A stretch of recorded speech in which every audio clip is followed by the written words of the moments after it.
Dungeons and Dragons exploded onto the gaming scene in the late 70s, early 80s, and hasn't looked back, building friendships and fantasy worlds ever since. Yeah, and a new app could potentially change the way players find each other and match with other like-minded individuals. And here to explain how it all works is founder Rachel Dove. Good morning, Rachel.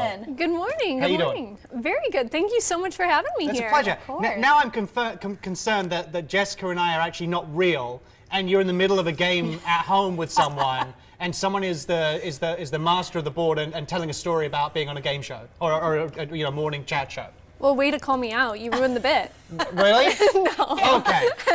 Wow. Yeah, wow. Wow, Elliot, wow. So let's take a sidetrack from there. The app itself. Yeah. What is it, and how exactly does it work? Because we know that there's course. guaranteed to be people at home watching right now who are into role-playing games and board games like Dungeons and Dragons. Of course, of course. So my app is called Dungeons Not Dating, and it is a one-of-a-kind mobile app that's designed to help D&D enthusiasts match with their party.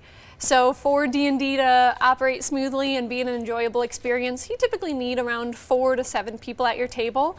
And you want to be friends with those people, you want to have things in common, you want to get along well. So my app helps you find those people. It helps you find your tribe and then start an epic campaign of your own. Wow. And what inspired you to create something like this? Well, to be pretty honest, I grew up in a very religious and affluent environment, but I was a poor queer woman, so I often had a very hard time feeling as though I belonged or that I fit in. In those times when I did sort of start to blend and fit the mold and get along with my peer group, I wasn't really being my authentic self. I was hiding parts of me. You know, I was in the closet for a very long time. So when I started playing D&D, it allowed me to explore my authentic self. It allowed me to be exactly who I was with friends, try out new personality traits through the role-playing aspect, all these different things, and it was just so fulfilling that it made me want to do something to help other people find that same fulfillment and just really be unapologetically themselves as well. So are there different levels to this app? Clearly it's not just about connecting with other like-minded people to get together to play. Is it a social networking thing as well? So you can you can reach out to other people and make connections on a more permanent level.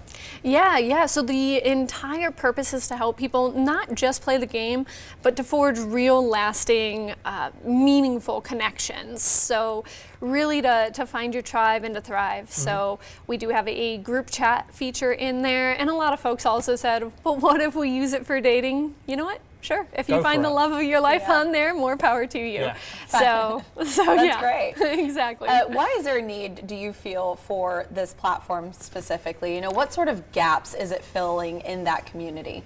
Yeah, of course. So right now, I'm sure none of us are blind to the fact that America is extremely polarized. We have a lot of marginalized and oppressed groups.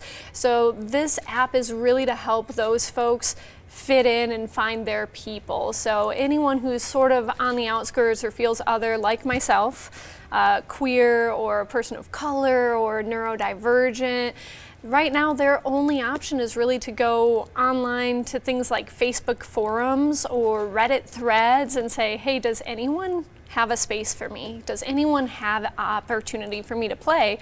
And if they're really, really, really lucky, they might get a yes. But even in those cases, they are going to be sitting at a table full of strangers. So hopefully they get along, but they might not. So really it's to kind of help folks really connect on that deeper level to play the game that they love. Yeah, and obviously, a game like this it's essential to have like-minded people sitting with you, people who you get along with, who you can collaborate with.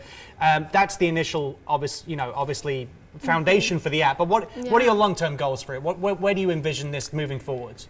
I am so glad you asked, because I am a dreamer. There is a reason I love fantasy games. So I have so many different plans for this app on the horizon. There's already been a lot of traction for international use of something like this. So that's already in the works, sort of looking at what languages we'll be able to support and territories we're supporting first. There's also a lot of small businesses and artists that support D&D through custom dice, character portraits, so integrating an artist marketplace is on the horizon for us. A lot of great plans. Rachel, thank you so Yeah, much for joining fascinating us this stuff. morning. This is so cool. Of course. To join yeah. the waitlist for the app or to learn more about how the platform will change your tabletop gaming experience, just visit dungeonsnotdating.com.